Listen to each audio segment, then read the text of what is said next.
नमस्कार। भारत का एक ऐसा क्षेत्र जहां शांत और बर्फीली हवाएं बहती हैं, वहां आज हिंसक आंदोलनों की आंधी चल रही है। जी हां, हम बात कर रहे हैं लद्दाख की। 24 सितंबर 2025 को ऐसा क्या हुआ? हिंसक घटनाएं हुई। इसके बाद पर्यावरण एक्टिविस्ट सोनम वांगचुक को एनएसए के अंतर्गत अरेस्ट करके जोधपुर जेल भेज दिया गया। आखिर क्या हुआ? क्या लद्दाख के लोगों की मांगे हैं और क्या सरकार का कहना है उन मांगों को लेकर? यदि उन मांगों को सरकार मान लेती है तो क्या प्रभाव होगा और पक्ष विपक्ष का इस पर क्या तर्क है? इन सभी चीजों पर हम इस वीडियो में बात करेंगे। तो बने रहिएगा इस वीडियो में शुरू से लेकर अंत तक। इस पूरे घटनाक्रम को समझने के लिए हमें थोड़ा सा पीछे चलना होगा 2019 में। 5 अगस्त 2019 का वो दिन जब जो भारतीय इतिहास में स्वर्ण अक्षरों में लिखा गया, क्योंकि इस दिन जम्मू कश्मीर के विशेष प्रावधान करने वाले आर्टिकल 370 को संविधान से हटा दिया गया और इसके हटाने के साथ ही एक जम्मू कश्मीर पुनर्गठन अधिनियम पारित किया गया, जिसके माध्यम से जम्मू कश्मीर राज्य को दो यूनियन टेरिटरी में डिवाइड किया गया। जम्मू कश्मीर यूनियन टेरिटरी बना विधानसभा के साथ और लद्दाख यूनियन टेरिटरी बना बिना विधानसभा के साथ। तो इस तरीके से लद्दाख 2019 में एक केंद्र शासित प्रदेश बना। जब लद्दाख केंद्र शासित प्रदेश बना तो वहां के लोगों ने इसका काफी सेलिब्रेशन भी किया। ये आप देख पा रहे होंगे, उस टाइम की ये फोटो है। उसके बाद 15 अगस्त को सेलिब्रेशन हुआ इंडिपेंडेंस डे का, तो उस टाइम का ये फोटो आप देख रहे होंगे नीचे की तरफ। 5 अगस्त को लद्दाख यूनियन टेरिटरी बना, तो वहां पे देखिए सोनम वांगचुक जो है, ये अभी जिन्हें गिरफ्तार किया गया है एनएसए के अंतर्गत, उन्होंने भी धन्यवाद किया था प्रधानमंत्री नरेंद्र मोदी का और ये चीज बताई कि भाई कैसे 30 साल पहले से हमारे जो लीडर्स हैं वो लद्दाख यूनियन टेरिटरी बनाए जाने की डिमांड कर रहे थे। तो ये देख पा रहे होंगे आपको 5 अगस्त का ये ट्वीट है, ये डेट भी है यहाँ पर। तो इस तरीके से पूरा लद्दाख खुश था यूनियन टेरिटरी बनने के बाद। तो सब कुछ ठीक चल रहा था। तो इन 6 सालों में वहां के स्थानीय लोगों को लगा कि उनका विकास जो है, उनके क्षेत्रीय विकास इतना नहीं हो पा रहा है और इसको लेकर जो है काफी मांगे वहां पर की जाने लगी। और वो मांगे क्या हैं जिन पे अभी हम बात करेंगे। और 10 सितंबर को इन्हीं सब मांगों को लेकर एक आंदोलन किया गया था, जो 35 डेज तक चलने वाली थी। ये फोटो उसी दिन की है जो आप देख पा रहे होंगे। इससे पहले भी लद्दाख के लोगों ने अपनी मांगों को लेकर जो है धरना प्रदर्शन और आंदोलन किए हैं।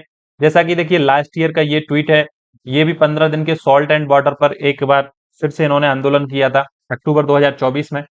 और ये जो पूरे आंदोलन, अभी का जो आंदोलन था 10 सितंबर से जो स्टार्ट हुआ था, ये कारगिल डेमोक्रेटिक अलायंस और लेह अपेक्स बॉडी के द्वारा पूरा आयोजित किया गया था। ठीक है, तो इन सब चीजों पे आंदोलन समय समय पर होते रहे। अब ये जो आंदोलन था वर्तमान वाला, वो आंदोलन था इन 4 चीजों को लेके। पहला इनकी डिमांड थी कि भाई जो लद्दाख है उसे पूर्ण राज्य का दर्जा दिया जाए।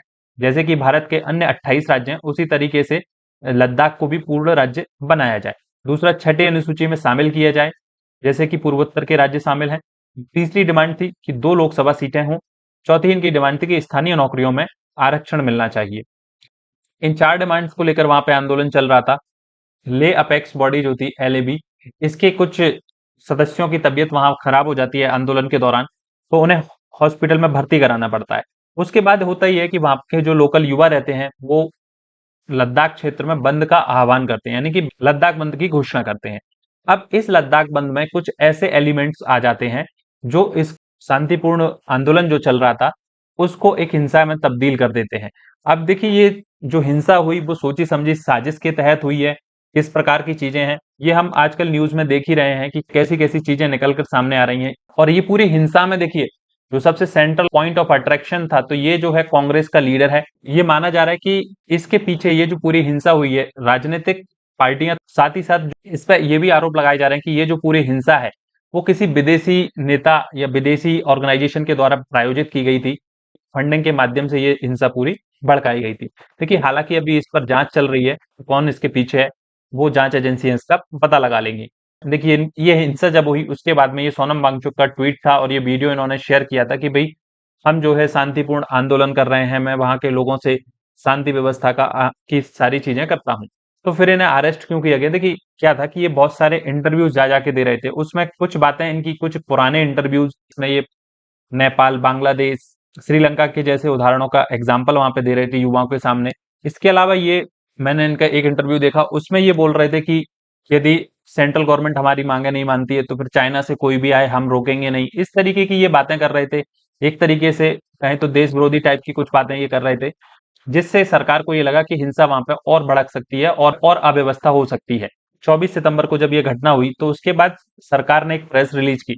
उस प्रेस रिलीज में ये बताया कि जब ये आपने पूरा आंदोलन आयोजित किया था 10 सितंबर 2025 को, उसके बाद एपीए अपेक्स बॉडी जो थी और कारगिल डेमोक्रेटिक अलायंस जो था, उनके नेताओं के साथ में series of meeting where held, यानी कि मीटिंग चल रही थी वहां पे। तो इस तरीके से ये मीटिंग्स वहां पे चल रही थी। उसके अलावा वहां पे ये बताया गया कि देखिए 6 अक्टूबर को मीटिंग होनी थी हाई पावर कमेटी की, और 25-26 सितंबर को भी इनसे बात करने के लिए समय दिया गया था। उसके बावजूद भी वहां पे हिंसा हुई। तो इस सब में देखिए मिस्टर जो बांगचुक है उनको दोषी मानते हुए जेल भेज दिया गया फिलहाल। तो देखिए अब बात करते हैं कि इनकी जो डिमांड है, यदि वो डिमांड पूरी हो जाती है तो क्या फायदा होगा। जैसे पूर्ण राज्य यदि लद्दाख बन जाएगा तो क्या फायदा होगा, तो देखिए वहां पे लोकतांत्रिक अधिकारों में वृद्धि हो जाएगी, वहां के लोगों को अपना मुख्यमंत्री अपने विधायक चुनने की आजादी हो जाएगी। दूसरी चीज, वहां की जो विधि बनाने की व्यवस्था है, कानून बनाने की जो शक्ति है, वो बढ़ जाएगी। संविधान के 7वीं अनुसूची के अंतर्गत 3 लिस्ट है, तो वहां पे लिस्ट 2 जो स्टेट के विषय के बारे में बात करती है, और लिस्ट 3 जो है वो कॉन्करेंट लिस्ट के बारे में बात करती है। लिस्ट 2 के अंतर्गत 66 सब्जेक्ट हैं और लिस्ट 3 यानी कॉन्करेंट लिस्ट के अंतर्गत 47 सब्जेक्ट हैं। तो इन संपूर्ण विषयों पर विधि बनाने की शक्ति जो है वहां पे स्टेट गवर्नमेंट को मिल जाएगी, यानी कि विधानसभा को मिल जाएगी यदि पूर्ण राज्य बन जाता है। तीसरी चीज, वहां की जो पुलिस और स्थानीय प्रशासन व्यवस्था है वो अभी केंद्र सरकार के नियंत्रण के अधीन है। जब राज्य का दर्जा मिल जाएगा तो वो वहां के स्थानीय गवर्नमेंट के हाथों में आ जाएगी। देन तीसरी चीज, भाई वित्त और निवेश बढ़ेगा। देखिए अभी जो भी चीजें हैं तो सेंट्रल गवर्नमेंट के माध्यम से वहां पे निवेश होता है, सारी चीजें सेंट्रल गवर्नमेंट वहां पे करती है। देन यदि स्टेट बन जाएगा तो वहां पे खुद का एक राज्य की संचित निधि होगी, उसे टैक्स लगाने की पावर होगी, और जो भी टैक्स का कलेक्शन होगा वो सीधे उनके अकाउंट में आएगा। और जो भी अदर स्टेट से या कंपनियां वगैरह इन्वेस्ट करेंगी तो वो डायरेक्ट स्टेट गवर्नमेंट से बात करेंगी इन्वेस्टमेंट करने में। इस प्रकार से कुछ बेनिफिट्स होंगे जो पूर्ण राज्य का दर्जा मिलने के बाद प्राप्त होंगे। दूसरी डिमांड इनकी है कि छठी अनुसूची में शामिल किया जाए। देखिए छठी अनुसूची की बात की जाए तो देखिए छठी अनुसूची जो है संविधान के आर्टिकल आर्टिकल 244 सब क्लॉज 2 के अंतर्गत पूर्वोत्तर राज्यों के जनजातीय क्षेत्रों के प्रशासन के लिए विशेष व्यवस्था करती है। और ये जो 4 राज्य हैं वो हैं आपके असम, मेघालय, त्रिपुरा और मिजोरम। इन 4 राज्यों में जो है वहां पर प्रशासन के लिए जिला स्वायत्त परिषदों के गठन के संबंध में ये प्रावधान करता है। यानी वहां की जो स्वायत्त जिला परिषदें हैं, ये जो परिषदें होती हैं, उनके पास जमीन, जंगल, अपनी संस्कृति, अपने संसाधनों को बचाने के लिए जो भी नीतियां बनानी है उसके संबंध में पूरी पावर होती है। साथ ही साथ सरकार के साथ में मिलकर उस पर काम करती हैं। और इसके अलावा वहां पे कर लगाने और यहाँ तक कि न्याय करने की पावर भी इन काउंसिल्स के पास में होती है। तो देखिए लद्दाख ये चाहता है कि उसे 6 शेड्यूल में शामिल किया जाए। वहां पर 90% जो पॉपुलेशन है वो आदिवासी आबादी है वहां पर, यानी कि ट्राइब्स वाली जो आबादी है वो आबादी है। तो इसलिए लद्दाख का ये मानना है कि उसे छठी अनुसूची में शामिल किया जाए, तो उन्हें अपने कल्चर को बचाने की, अपनी जमीन को बचाने की, अपने संसाधनों को बचाने की एक तरीके से वहां पे आजादी हो जाएगी। इस प्रकार से ये जो है वहां के लद्दाख के लोगों की डिमांड है।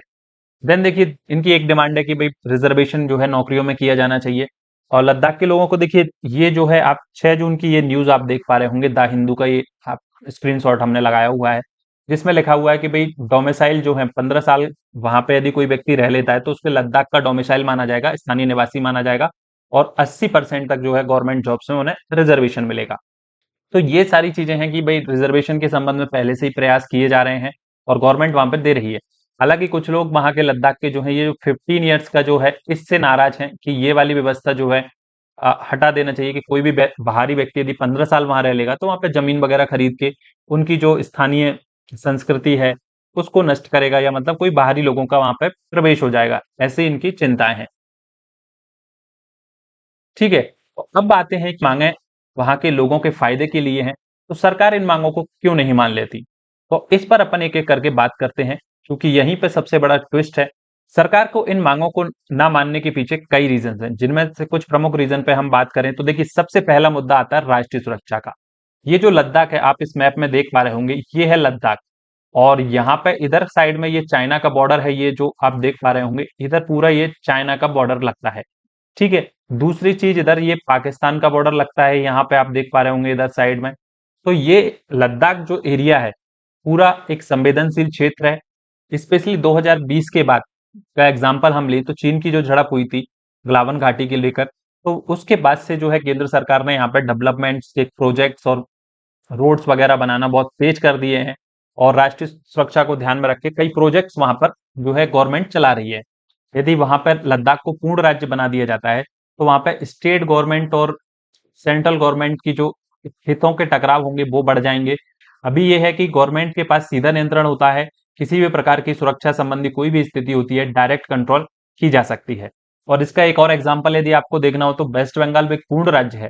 वहां पर ममता जो वहां की सीएम है वो किस प्रकार से हरकतें करती हैं। दूसरी समस्या होगी वहां पे आर्थिक और प्रशासनिक अव्यवहारिकता, क्योंकि देखिए हम लद्दाख की हम बात करें तो ये लद्दाख साइट का ही स्क्रीनशॉट है, लद्दाख की जो ऑफिशियल वेबसाइट है यूनियन टेरिटरी की। तो वहां पे जो पॉपुलेशन है 2011 के हिसाब से आप देख पा रहे होंगे 2,74,000 के आसपास वहां पे पॉपुलेशन है। अब यदि पूर्ण राज्य का दर्जा दे भी दिया जाए तो ये सबसे छोटा राज्य बनेगा भारत का, जो कि इसको फाइनेंशियली चलाना बहुत मुश्किल होगा, क्योंकि पूरी फंडिंग जो होगी वो सेंट्रल गवर्नमेंट से ही होगी। छोटा राज्य है तो इसलिए वहां पे पूरी राज्य को चलाने के लिए जितनी मशीनरी की आवश्यकता होती है वो सारी चीजें वहां पे करनी पड़ेंगी, तो इससे जो है सरकार के पास फाइनेंशियल दबाव बढ़ जाएगा।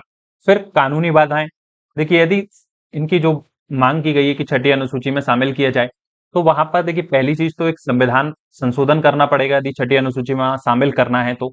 उसके अलावा वहां पे देखिए अभी वर्तमान में Ladakh autonomous hills development council act 1995 वहां पे लागू है। इसके माध्यम से जो है ऑटोनोमस हिल्स काउंसिल है उनके पास भी देखिए शेड्यूल 6 जैसे ही राइट है, बस वो थोड़े से सीमित हैं। शेड्यूल 6 में थोड़े से ज्यादा वो राइट मिलते हैं, वहां पर स्थानीय स्वायत्त इकाइयां जो होती हैं उनको ज्यादा अधिकार मिलते हैं अनुसूची 6 के अंतर्गत। तो इस तरीके से कानून और संविधान में संशोधन की बाधाएं भी वहां पे सरकार के सामने है। विकास की बाधा में आशंका उत्पन्न होगी। देखिए अभी ये जो बीआरओ प्रोजेक्ट चलाता है अपने, ये जो आप देख रहे हैं ब्रिजेस वगैरह, ये सब बीआरओ के द्वारा बनाए गए हैं। वहां पर रोड वगैरह ये सब सारा डेवलपमेंट बीआरओ करता है। और एक यदि पूर्ण राज्य बन जाता है लद्दाख तो वहां पे ये डेवलपमेंट रुक जाएंगे। जैसे कि आप ये देख पा रहे होंगे ये 50 प्रोजेक्ट्स यहाँ पे अभी 8 मई को वहां पे राजनाथ सिंह द्वारा इनॉग्रेट किए गए थे। तो इन 50 प्रोजेक्ट्स के भाई जो भी हैं इनकी रफ्तार धीमी हो जाएगी, क्योंकि देखिए वहां जो वहां के लोकल राजनीतिक संस्थान है उनके बीच टकराव बढ़ने की है, क्योंकि लेह में मुस्लिम और लद्दाख में जो है बौद्धों की संख्या ज्यादा है। इनके आपसी मतभेद भी चलते हैं। उसके चलते ये जो प्रोजेक्ट्स हैं या स्थानीय समिति यदि बन जाती है अनुसूची 6 में शामिल करने पर, तो उनसे सहमति लेना और उनके बाद जो है उनकी सहमति से काम करने पर केंद्र सरकार के जो प्रोजेक्ट्स हैं इनकी रफ्तार जो है स्लो हो सकती है। तो इसलिए ये भी एक रीजन है। तो ये सारे रीजन है जिसके वजह से सेंट्रल गवर्नमेंट इन डिमांडों पर ज्यादा ध्यान नहीं देती है। हम बात करते हैं कि ये जो पूरी डिमांड्स हैं इनके संबंध में पक्ष और विपक्ष में क्या कहना है। उनके समर्थन में देखिए वहां के लोगों का ये कि ये जो लड़ाई है वो केवल लोकतंत्र की और स्वायत्तता को बचाने के लिए और कहना है पहचान को सुरक्षित करने की ये लड़ाई है।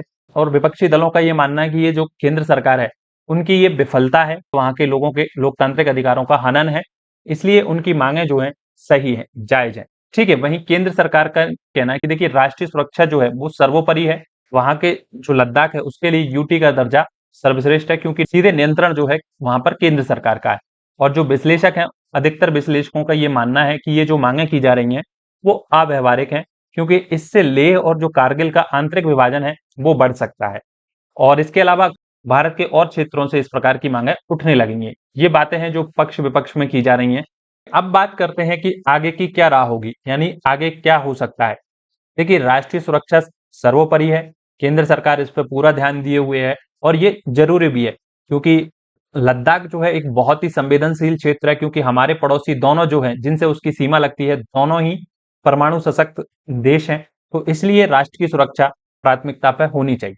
राष्ट्रीय सुरक्षा प्राथमिकता पर है, उसके लिए जरूरी है कि सुरक्षा का आधार जो हो वहां के लोगों का विश्वास हो। इसलिए सरकार को वहां के जो भी लोग हैं उनके सर्वोत्तम हितों को सुनिश्चित करते हुए देश की सुरक्षा को सुनिश्चित करे। और इसके लिए जरूरी है वहां के लोगों की जो भी चिंताएं हैं उनको संवाद के माध्यम से समाधान निकाले सरकार भी और वहां के लोग भी, ना कि हिंसा के माध्यम से। तो सरकार को इन जो भी चीजें हैं उन सब पर बातचीत करके एक बेहतर रास्ता निकालना होगा, जिससे वहां के लोगों का विश्वास सरकार में बने और जो हमारी सेनाएं हैं उनमें भी उनका विश्वास बने और हमारा राष्ट्र जो है सुरक्षित रहे।